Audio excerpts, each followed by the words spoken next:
আমরা এখানে এসেছি দিদির হোমস্টেতে, খুব ভালো লেগেছে। হ্যাঁ, খুব ভালো লেগেছে, দিদির ব্যবহার খুব ভালো সবার, অ্যাকচুয়ালি দিদি না দিদি দাদা স্টাফেদের ব্যবহার খুব ভালো, খাবার তো অসাধারণ, কেউ মিস করবে না যে বাড়ি থেকে বাইরে এসে বাইরের খাবার অসাধারণ। স্পেশালি দিদি যেভাবে এক্সপেরিমেন্ট করে খাবারগুলো দেবে, একদম মানে নর্মাল হোমস্টেতে কি চিকেন বলতে চিকেন ঝোল ডাল দিয়ে দিল, সেখানে দিদি চিকেনটার মধ্যে একটা ভ্যারিয়েশন আনার চেষ্টা করে, একটা স্টার্টারের ভ্যারিয়েশন, ইভেন ডেজার্ট থাকে যেটা দিদি নিজেই বানায়। তো এই জিনিসগুলো অন্য হোমস্টেতে পাওয়া মুশকিল বলেই আমার মনে হয়। প্লাস আমরা ঘুরতে, এটা আমাদের অ্যাকচুয়ালি বিয়ের পর প্রথম ঘোরা, কাজের চাপে 1.5-2 বছরে নিজেরাও ঘুরতে যেতে পারিনি। তো ঠিক করেছিলাম এবারে এই ইয়ার এন্ডের ভ্যাকেশনটায় কোথাও কাটাবো। তো সেই অর্থে খুঁজতে খুঁজতেই সিনজি রকি টপ রিট্রিটের খোঁজ, তারপর ম্যাডামকে ফোন।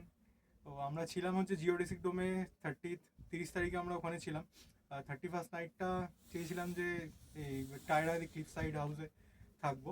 দারুণ ভিউ, এন্টায়ার প্রপার্টি থেকেই অ্যাকচুয়ালি খুব দারুণ ভিউ, প্রপার্টিটা খুব সাজানো গোছানো, আর নর্মাল হোমস্টের থেকে একটু আলাদা, আপনাকে হাইকিং করে করে উপরে উঠতে হবে, একটা অন্য এক্সপিরিয়েন্স। উপরের ডোম থেকেও অদ্ভুত সুন্দর ভিউ, কাঞ্চনজঙ্ঘা ভ্যালি, এটা তো ছেড়েই দিলাম।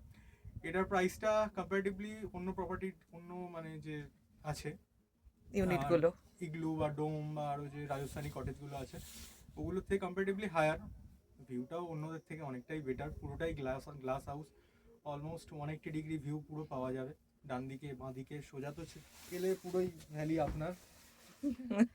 তো ওভারঅল খুবই ভালো এক্সপিরিয়েন্স, যা দেখেছি সেটা পরখ করে দেখলাম অনেক ভালো।